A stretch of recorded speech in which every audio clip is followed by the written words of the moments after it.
ఈ చెరువుల కబ్జాలను కూడా ఎంతటి వారైనా కూడా ఖచ్చితంగా తొలగిస్తాం. ఈ చెరువులే వరప్రదాయిని తెలంగాణ ప్రాంతానికి అని పదే పదే మంత్రివర్యులు కానీ ప్రభుత్వం కానీ చెప్తా వచ్చింది. అయితే ప్రధానంగా సినిమా హీరోలు అంటే ప్రజలకు ఆదర్శంగా ఉండేవాళ్ళు, మంచిని ప్రజలకు బోధించేవాళ్ళు, వాళ్ళని ఆదర్శంగా సమాజం తీసుకుంటుంది. హైటెక్ సిటీ ఎదురుగా గురుకుల్ భూములలో ఎన్ కన్వెన్షన్ అనే ఫంక్షన్ హాల్ ఏదైతే ఉందో అక్కడున్న చెరువులో సగానికి అడ్డంగా గోడ కట్టి కొన్ని ఎకరాలు ఆక్రమించుకొని ఫంక్షన్ హాల్ నిర్వహిస్తున్నారు. పదే పదే ప్రభుత్వం దృష్టికి వచ్చింది, టీవీ ఛానళ్ళల్లో పేపర్లలో చూపించారు. అక్కినేని నాగార్జున గారు కూడా దాని మీద స్పందించారు. ఈనాటి వరకు ఆ ఆక్రమణలు తొలగించలేదు. ఎందుకు అక్కినేని నాగార్జున గారు ఆక్రమించుకున్న చెరువుల ఆక్రమణలు తొలగించలేదు? ఎందుకు చర్యలు తీసుకోలేదు? ఏ శక్తులు అడ్డం పడుతున్నాయి? ఎప్పటిలోగా చర్యలు తీసుకుంటారో మంత్రి గారు సూటిగా సమాధానం చెప్పాల్సిందిగా కోరుకుంటున్నారు. ఈ చెరువుల కబ్జాలను కూడా ఎంతటి వారైనా కూడా ఖచ్చితంగా తొలగిస్తాం. ఈ చెరువులే వరప్రదాయిని తెలంగాణ ప్రాంతానికి అని పదే పదే మంత్రివర్యులు కానీ ప్రభుత్వం కానీ చెప్తా వచ్చింది. అయితే ప్రధానంగా సినిమా హీరోలు అంటే ప్రజలకు ఆదర్శంగా ఉండేవాళ్ళు, మంచిని ప్రజలకు బోధించేవాళ్ళు, వాళ్ళని ఆదర్శంగా సమాజం తీసుకుంటుంది.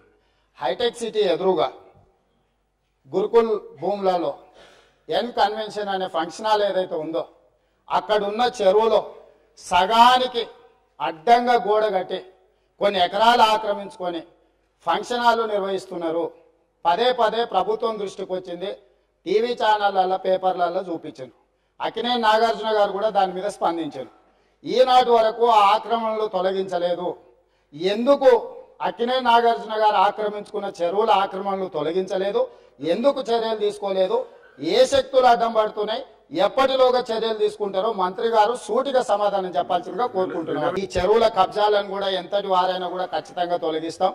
ఈ చెరువులే వరప్రదాయిని తెలంగాణ ప్రాంతానికి అని పదే పదే మంత్రివర్యులు కానీ ప్రభుత్వం కానీ చెప్తా వచ్చింది.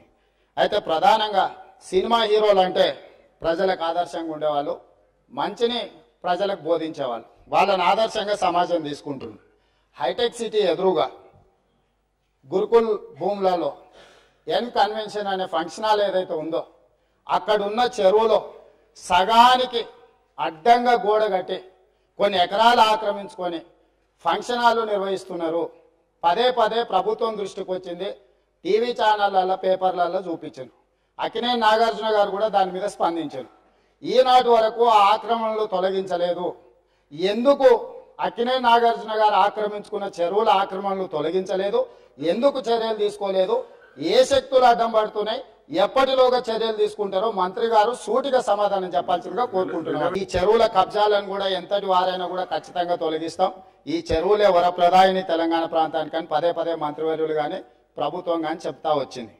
అయితే ప్రధానంగా సినిమా హీరోలు అంటే ప్రజలకు ఆదర్శంగా ఉండేవాళ్ళు, మంచిని ప్రజలకు బోధించేవాళ్ళు, వాళ్ళని ఆదర్శంగా సమాజం తీసుకుంటుంది. హైటెక్ సిటీ ఎదురుగా గురుకుల్ భూములలో ఎన్ కన్వెన్షన్ అనే ఫంక్షన్ హాల్ ఏదైతే ఉందో అక్కడున్న చెరువులో సగానికి అడ్డంగా గోడ కట్టి కొన్ని ఎకరాలు ఆక్రమించుకొని ఫంక్షన్ హాల్ నిర్వహిస్తున్నారు. పదే పదే ప్రభుత్వం దృష్టికి వచ్చింది, టీవీ ఛానళ్ళల్లో పేపర్లలో చూపించారు. అక్కినేని నాగార్జున గారు కూడా దాని మీద స్పందించారు. ఈనాటి వరకు ఆ ఆక్రమణలు తొలగించలేదు. ఎందుకు అక్కినేని నాగార్జున గారు ఆక్రమించుకున్న చెరువుల ఆక్రమణలు తొలగించలేదు? ఎందుకు చర్యలు తీసుకోలేదు? ఏ శక్తులు అడ్డం పడుతున్నాయి? ఎప్పటిలోగా చర్యలు తీసుకుంటారో మంత్రి గారు సూటిగా సమాధానం చెప్పాల్సిందిగా కోరుకుంటున్నారు.